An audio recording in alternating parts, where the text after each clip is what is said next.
बिस्मिल्लाहिर्रहमानिर्रहीम। अस्सलाम वालेकुम। मैं हूँ साइमा। तो आज मैं बनाने जा रही हूँ आपके लिए छोले की रेसिपी या चना रेसिपी। किस तरह से बनती है आप देखिएगा। सबसे पहले मैं ऑयल डाल दूँगी यहाँ तकरीबन हाफ कप के करीब। इसमें थोड़ा ज़्यादा ऑयल जाएगा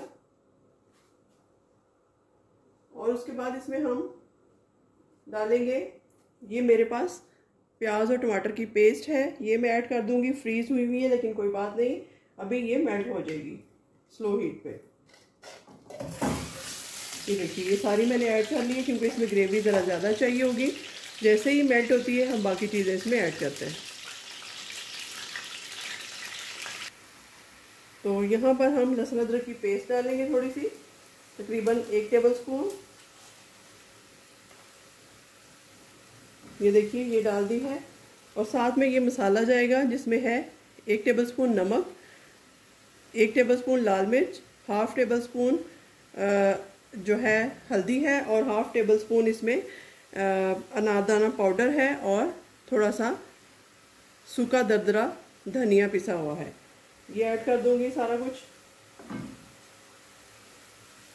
और ये मेरे पास हरा धनिया और हरी मिर्चें हैं, इनको कट करके रख लेते हैं।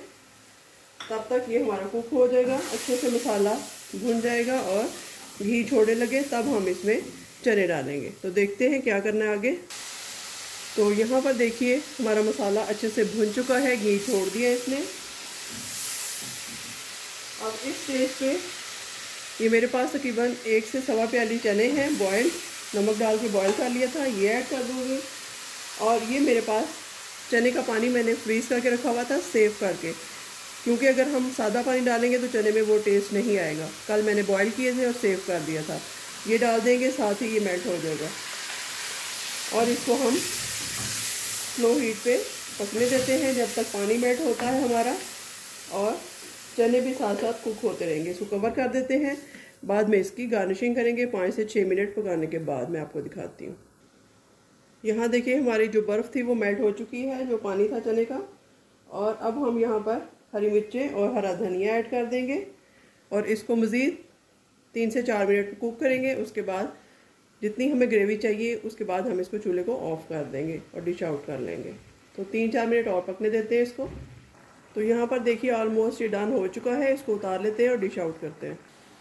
तो चलिए यहाँ गर्मा गर्म छोले लाहौरी चने डिश आउट करके देखते हैं।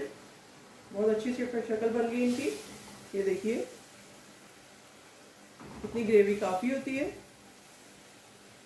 अगर आप एक और छोटी सी टिप आपको दे दूं, अगर आपको और ज़्यादा ग्रेवी चाहिए इसमें तो फिर आप ऐसा करें, थोड़े से चने लेके उसको ब्लेंड कर लें, उसकी पेस्ट बना के वो भी इसमें ऐड कर सकते हैं आप।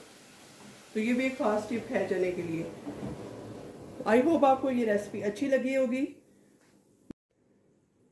तो यहाँ पर देखिए जी लाहौरी चिकन चने तैयार हैं, बहुत मज़ेदार से। अगर आपको ये रेसिपी अच्छी लगे, बहुत सिंपल सी है, तो इसको ज़रूर ट्राई कीजिएगा और मुझे अपनी दुआओं में याद रखिएगा।